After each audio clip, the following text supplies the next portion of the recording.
आज का ये एपिसोड शुरू करने से पहले एक छोटी सी बात।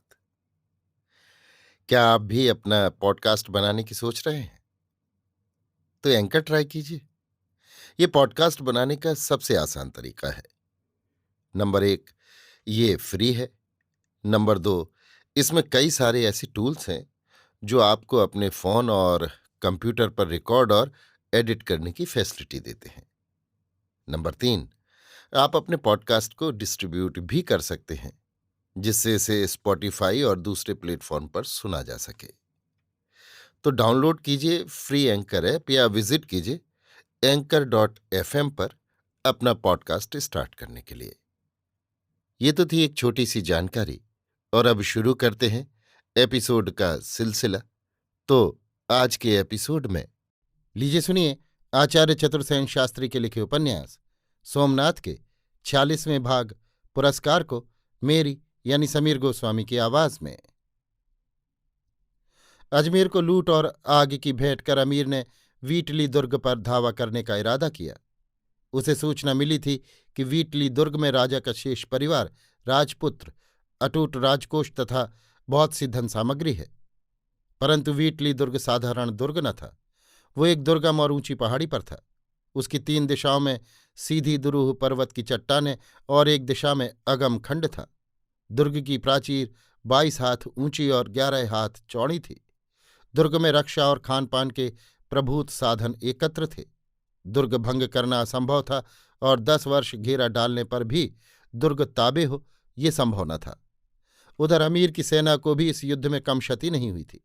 गजनी से चलकर उसे ये पहली ही बड़ी लड़ाई लड़नी पड़ी थी। इसमें वो स्वयं घायल हो गया था। साथ ही उसके बहुत से साहसी सैनिक खींच रहे थे। बहुत से घोड़े मारे गए थे। उसकी सेना ही खंडित हो गई थी। इससे वो खींच रहा था।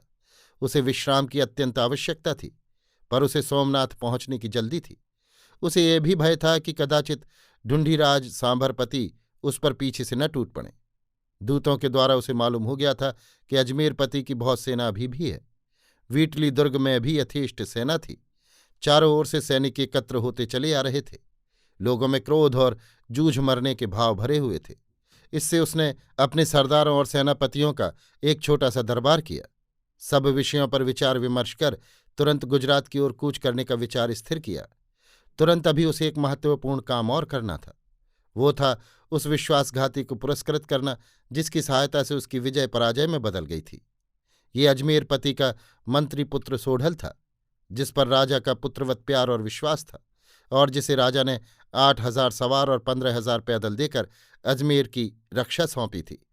अमीर ने उसे अपने सम्मुख उपस्थित करने की आज्ञा दी। सामने आकर युवक ने अमीर की कौर्निश की। अमीर ने पूछा, तुम ही वो आदमी हो जिसने हमें अजमेर के वीर महाराज के सब भेद दिए? मैं ही वो आदमी हूं। तुम अजमेर के महाराज के मंत्री पुत्र और उपसेनापति हो?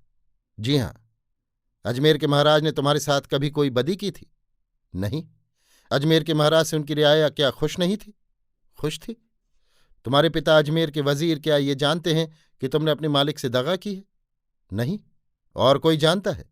नहीं। तुमने ये काम क्या इसलिए किया था कि तुम अजमेर की गद्दी पाओगे? इसीलिए। और तो कोई कारण नहीं था? और भी कारण था। वो कहो। महाराज की एक पुत्री थी। फिर? मैं उसे प्यार करता था। समझा। उसने मेरा प्रेम अस्वीकार किया था। क्यों? उसने कहा था कि तुम न कहीं के राजा हो, न तुम्हारी वीरता ही देखी गई है। ठीक है, तो तुमने वीरता दिखाकर नहीं, सिर्फ राजा होकर उसे पाना चाहा? जी हां। हम जानते हैं कि तुम्हारी मदद न मिलने पर हम इस लड़ाई को नहीं जीत सकते थे। अब मुझे वादे के अनुसार अजमेर की गद्दी मिलनी चाहिए। अजमेर के महाराज का कोई वारिस है? है। क्या उसके पास काफी फौज है? है। राजा होने पर यदि वो तुमसे लड़े तो आप अपनी सेना से मेरी मदद करें, मैं आपको खिराज दूंगा। ये तो हमने वादा नहीं किया था। यशस्वी अमीर ने वादा किया था कि यदि मेरी मदद से अमीर जीत जाएंगे तो मुझे अजमेर की गद्दी देंगे। लेकिन ये वादा नहीं किया था कि इसके लिए अजमेर के राजा के उत्तराधिकारी से भी लड़ेंगे। मैंने अपना वादा पूरा कर दिया। अब वो लड़की तुम्हारे राजा होने पर तुमसे शादी कर लेगी? अफसोस नहीं। क्यों? वो रानी मां के साथ जल मरी। क्या वो जानती थी कि तुम इस प्रकार राजा होने की तैयारी कर रहे हो? नहीं, पर मैंने कहा था कि मैं राजा होकर तुम्हें दिखाऊंगा। वो क्या तुम्हें प्यार करती थी? नहीं, किसी और को प्यार करती थी। ढूंढीराज सांभरपति के पाटवी कुंवर को। पाटवी कुंवर कहाँ है? लड़ाई में काम आए। कुछ देर तक अमीर गंभीर मुद्रा में सोचता रहा। फिर उसने आहिस्ते से कहा, तो अपने वायदे के मुताबिक हम तुम्हें अजमेर का राजा मंजूर करते हैं। खुदावंद अमीर की जय हो। लेकिन तुमने अपने मालिक से दगा की है, इसलिए हम तुम्हें अजमेर के राजा के उत्तराधिकारी के सुपुर्द करते हैं और तुम्हारी कारगुजारी से भी उसे आगाह किए देते हैं। ये कैसी बात? ये बादशाहों और राजाओं की बात है। गुलाम, दगाखोर और कमीने लोग उसे नहीं समझ सकते। अमीर ने मीर मुंशी को हुक्म दिया, इस आदमी की तमाम हकीकत लिखकर इसे हथकड़ियों और बेड़ियों से जकड़कर राजपूतों के सुपुर्द कर दो। मीर मुंशी ने अदब से अमीर का हुक्म स्वीकार किया। सोढल का मुंह काला पड़ गया। एक बार साहस करके उसने फिर अमीर को उसके वायदे की याद दिलाई, दया की प्रार्थना की, पर अमीर ने घृणा से मुंह सिकोड़कर कहा, अजमेर के नए महाराज, हमने अपना वचन पूरा कर दिया, तुम्हें राजा मंजूर कर लिया। इसी से तुम्हें कत्ल करने का हुक्म न देकर राजपूतों के सुपुर्द करते हैं। हमारी मदद का इनाम तुम्हें मिल गया।